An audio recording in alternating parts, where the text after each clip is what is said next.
In this episode, host Richard Conway talks to Audette Exel, Chair and founder of the Adara Group, and former director of Westpac and Suncorp, about board reporting and monitoring of social impact. Hello and welcome to Minutes by Board Cycle. I'm your host, Richard Conway, and today I'm joined by Audette Exel. Audette, welcome to the podcast. Thank you, Richard. Delighted to be here. So Audette's the chair and founder of Adara Group, an organisation that uniquely pairs a business arm, Adara Partners, which provides advisory services, with a for-purpose arm, Adara Development, which is focused on providing health and education services to people living in some of the world's remotest places, including Nepal and Uganda. Audette's also an experienced non-executive director, having sat on the boards of Suncorp and Westpac. And today, Audette's kindly agreed to talk to me a little bit about board reporting and oversight of social impact. So Audette, to open up, we're now seeing mandatory climate reporting coming into play for many organisations here in Australia, which means that coupled with their existing or reporting requirements, they need to monitor and report on both environment, so the E, and governance, so the G, but there doesn't really seem to me to be an equivalent requirement about the S in ESG, which is social. So to start off with, I wanted to ask you whether you think social impact is well monitored by or reported to boards in Australia today. Right. You're touching on a really, really important point. I think I would describe the S part of ESG in this country as kind of nascent in terms of the reporting side. And you can understand why the world and major corporations around the world have focused on the E first, because it's a critical imperative as we're now living and facing into climate change in quite a frightening way. The E also lends itself to data measurement perhaps more easily than the S. So if you pick up sustainability reports, which continue to improve, your question is borne out. You see that E is a huge part of ES and G. So thinking about S for a second and social, like all things that we report on, it comes back to, what are the outcomes or what are the KPIs we're looking for? Some of this flips into G as well, but loosely, whether we're looking at gender pay equity, we're looking at community investment, we're looking at volunteer hours, we're looking at diversity metrics, we're looking at how we manage our suppliers.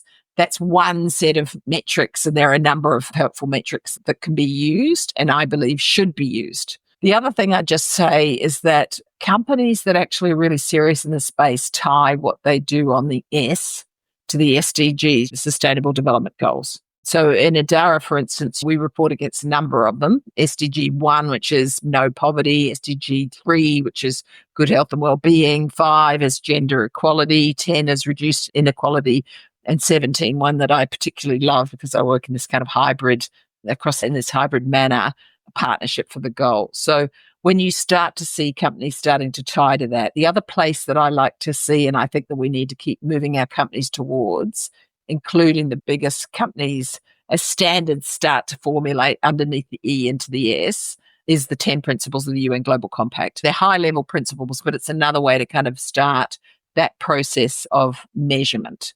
So yes, we've got a long way to go. I think standards will come together in the way they did with E. I think we'll start to see third-party verification of standards, and we will start to see global best practice form. And that will be a very, very good thing, following on from what we've done on E, and we know how much more work we've got to do there.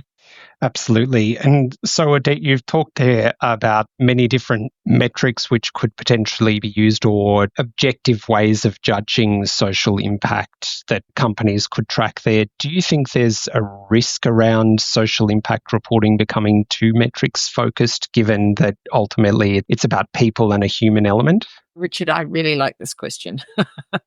I think that particularly when you're dealing with human social services delivery, particularly when you're seeing business believing that its metrics, translate across different sectors, there is enormous risk when you try to metricise the value of a human life, for instance. The amount of time it takes for you to get someone into employment and the perverse outcomes that happen when you do that. And, I've seen this in all these years of working on the ground, can become frightening. So I give you an example of that. When we first started to metricise rewarding employment agencies that got unemployed people back to work. Now, you'd think that was a totally obvious. The more of them they get back to work, the better. The faster they get back to work, the better. But what nobody seemed to think about in the early days was, what does that mean for the long-term unemployed?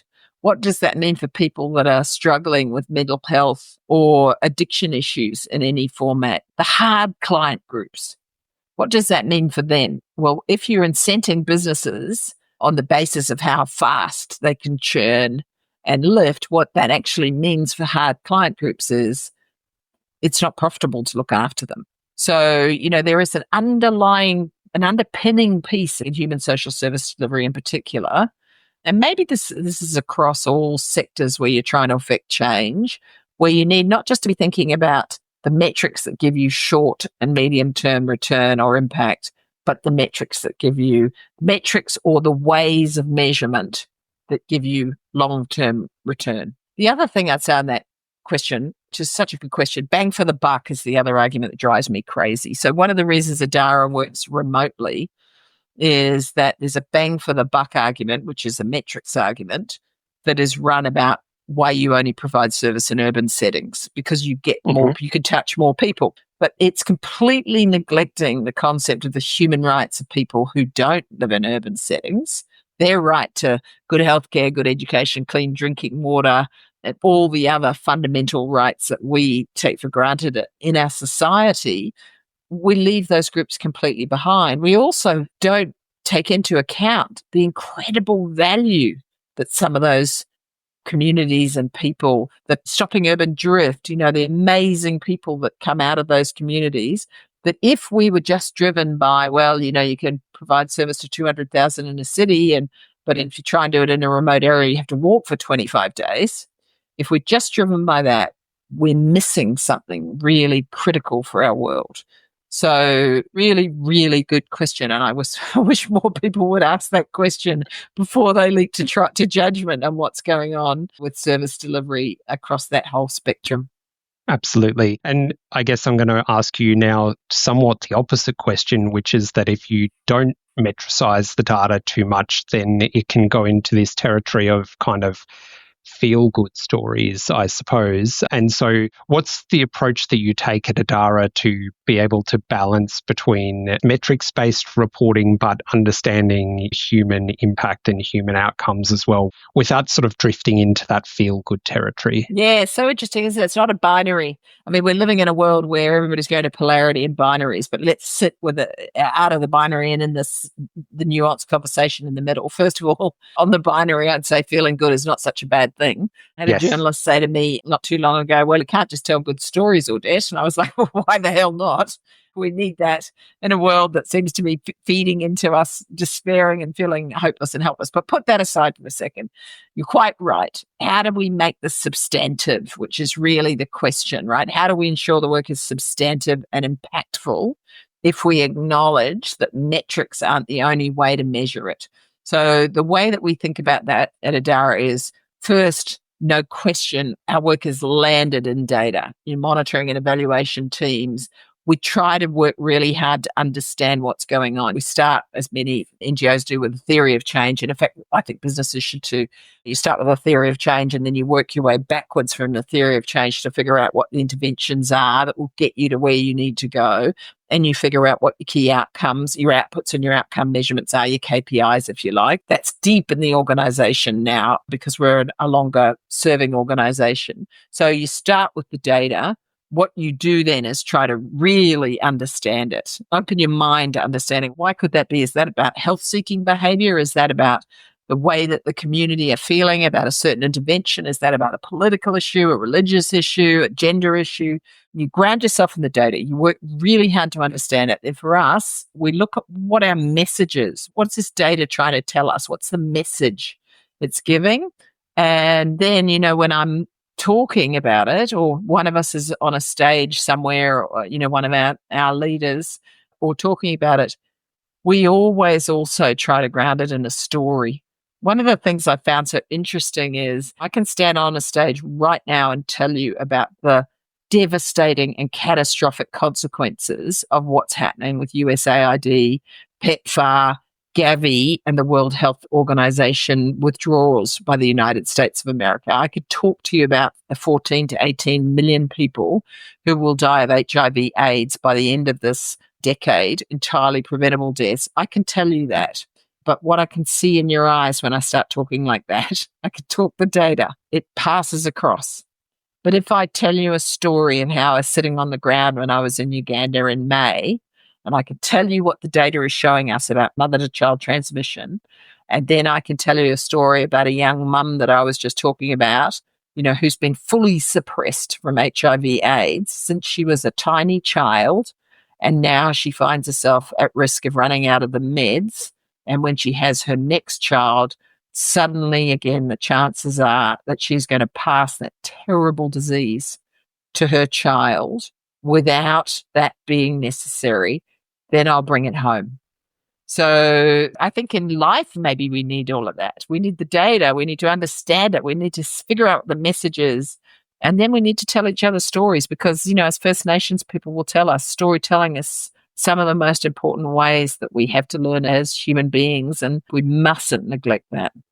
Audette, well, many things stuck with me from what you just said, but one thing that came out to me there is that as a chair, as someone who's overseeing the Adara Group, you're getting out there and actually going to these places as well. So I wanted to ask you how important you see that as a way for a board or the governance of an organisation to really understand the data that's getting reported, understand what's getting reported to them, bring it to life, both in that kind of human way, but also just understanding what the data really means. Yeah, so important. I mean, you're touching on something so critical, particularly when we start talking about how you make change in really, really significant, large, possibly global organizations. It's so easy to find yourself in the oak-paneled boardroom, so far away from the reality of what you're meant to be talking about. It's so easy for your team who are desperate to make sure that, the market's going to reward them